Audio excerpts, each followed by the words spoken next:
All right, hi everybody. So what I have here is a 2013 Ford F150. I got a 3.7L V6 with a lot of miles on it. It's about 10,000 miles, and it's my daily driver. I've had it for about 2.5 years now, but I am getting sick and tired of going to Take 5 or the dealership and having to pay upwards of over $100 to change my oil, which is kind of a ripoff, if you ask me. So today I am going to be doing it myself.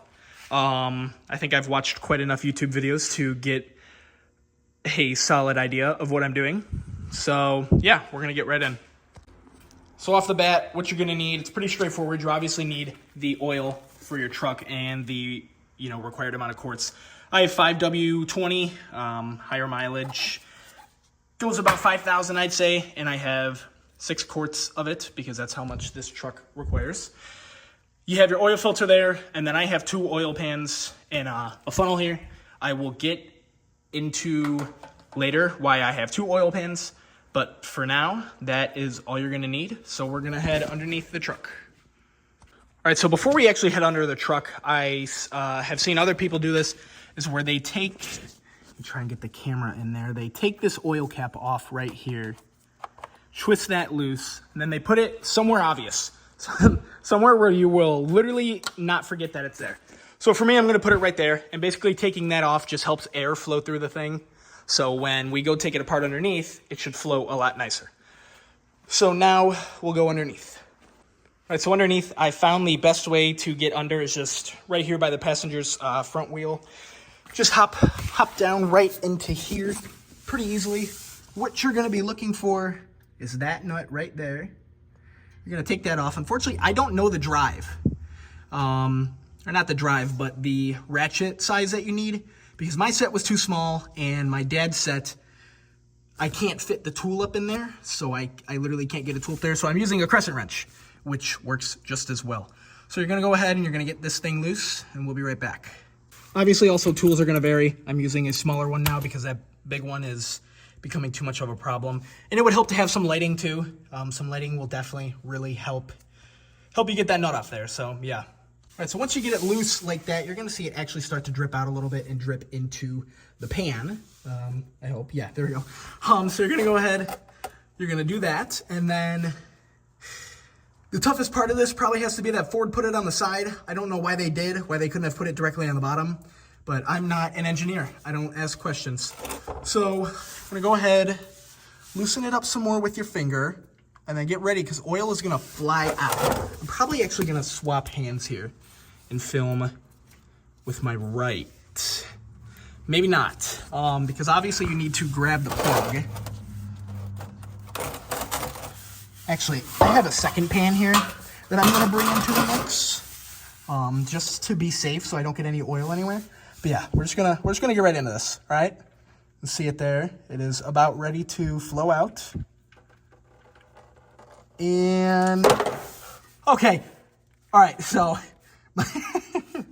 my hand got pretty oily. It wouldn't hurt to have some gloves on because that will most likely happen. My tools got hit a little bit too. Also, light would help. But you can see the oil is coming out very nicely. And once it's all out, we'll go from there. So yeah. Right, so we can see the oil's pretty much halting down to a stop here. Get a little zoom in there. There's not much left. Obviously make sure your pan is there because next we got to do the filter. Obviously make sure to not lose this because that's gonna put the oil back in, obviously. Or it's gonna keep it in. But yeah, you can just see it continuing to drip. And next we're gonna get that filter out and put a new filter in. So yeah. Okay, so now we're closer to more towards the front of the truck. You can see my one oil pan there. The oil has pretty much come to a stop. But next we have to get the filter out, which hopefully that can be seen in the video. There it is, it's right there. We need to get that sucker out. And I know I've seen in almost every single one that there's a drip tray, but unfortunately for this truck, I don't think there is because it was custom made. And maybe they just didn't include that part. So I'm gonna scooch my lead over a little bit here and we're gonna get our second tray over there in position, and we'll get this sucker out. For this, by the way, I'm probably going to use channel locks to get it, because I tried with my hand and it would not. I couldn't get it to budge. So we're going to use a channel locks for that. So we'll be right back again. So yeah, like I said, we got to get under there and try and get this sucker out. We can do a quick view from the top. I'll show you guys where it's at. It is, if it can focus here. It sure doesn't want to. There it is, right there. You see that blue thing is what I have to get out. And I don't really have good enough access from the top, so I'm going to get it right from that opening down there where my light is. Which this part I don't think I'll be able to film because it's in a very tight area, but we'll see what we can do. Okay, so I lied actually. I was able to get it out from the top. I positioned myself onto the frames. I think you can see my croc imprint there. And then I just basically went down and, got it out really quickly. Like I said, there is no drip tray for my truck, as I've seen in every other single one. So I just kind of put the pan below, and I mean, yeah, it's gonna drip for a while, but it'll be all right. It'll get dried up. So yeah, so we got the old one out, and then we'll get the new one set up in a minute. Also like to mention that I changed grip when I got the old filter out. I had these ones with a little more grip on them, which helped. But I'm sure you guys have all seen this trick everywhere. Supposed to take some oil on your finger. Make sure you obviously don't burn yourself. And just pop some oil right there around the rim. Yeah, you can see it's still draining. Now that I got the filter off more, it's seeming to drain the rest out. But yeah, go ahead, just coat that with some oil. That's gonna help screwing it in easier. And they also said taking the next one out easier too. So dry off your finger there. We're gonna go ahead, get the filter. Probably wait at least like another minute for the rest of that oil to drain out. But you can go ahead and get your filter and get it in position and get ready to thread it back in. And yeah. All right, so actually, before you put the new one on, the new oil filter on, you're gonna go ahead and you're gonna pop your little nut back on here. Pretty much just get it up there, try and find a way to get it back in, and then yeah, we're just gonna thread it closed. Get it really about as hand tight as you can. I have strong fingers, I guess. I wouldn't say super strong, but I've got some pretty strong fingers, so it definitely helps a little bit. And then this, I'm gonna tighten. I've done about like 2 quarter turns so far, 3 and 4, and that's it. Boom, boom. Oh shit, there's a lot of oil over there. All right, well, that's got to be the one downside. But I got lots of towels. Again, like I said earlier, towels help. Towels help. Because I got to wipe all that oil up now. But I'm going to get the new one on. Like I said, make sure to coat it with some old oil and thread that new sucker on. Okay, so as we can see now, this is a good angle actually right here. Zoom in. That is the new filter, all good to go. Unfortunately, mine didn't have a drip tray, so I got to do a little bit of drying with my towel. And decent more, because behind that tire there's a lot. So, grab a few more towels. Still think I got a few in here. Yeah, I do, which is good. Ooh, black one will actually be good. But yeah, new oil filter's on.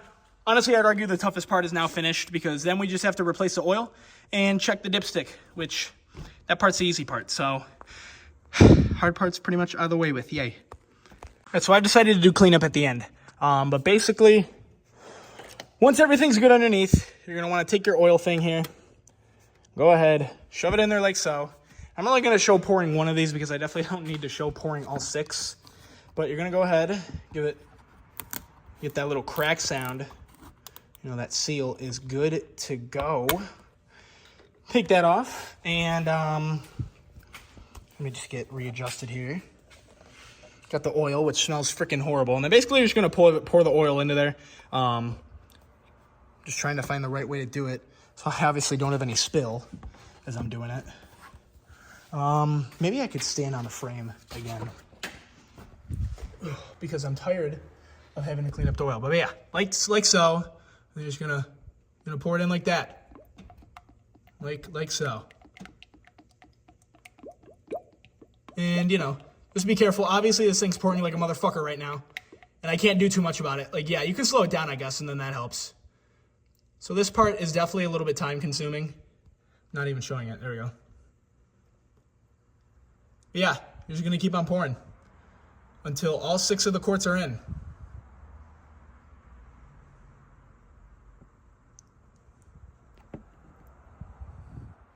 Boom. Quart number 1 is pretty much good to go. And then, yeah, do that 5 more times. And then you can dispose of those right in your handy dandy cardboard box. The camera won't focus, but yeah, there we go. And then you do that 5 more times. All right, so once you've poured all your oil, you're gonna go ahead, get your little funnel out, take it back out, give it a few taps in there, get the little remnants out. You can take your little funnel and you can put it somewhere. Where you want to is up to you. I'm gonna put it right there. See, there's a little oil on my hands. Go ahead, give it a little wipe. Come back over to your car, your truck. That oil cap from earlier, we're gonna need that. Hopefully you put it in a good spot. Go ahead, take that, tighten it like so, and then we just gotta check the dipstick, which we'll do in a second. All right, so you can hear we got the car cranking now. Now we just gotta check the dipstick. Just go right around here, grab it, and then come over to your towel and dry it off because this is old oil.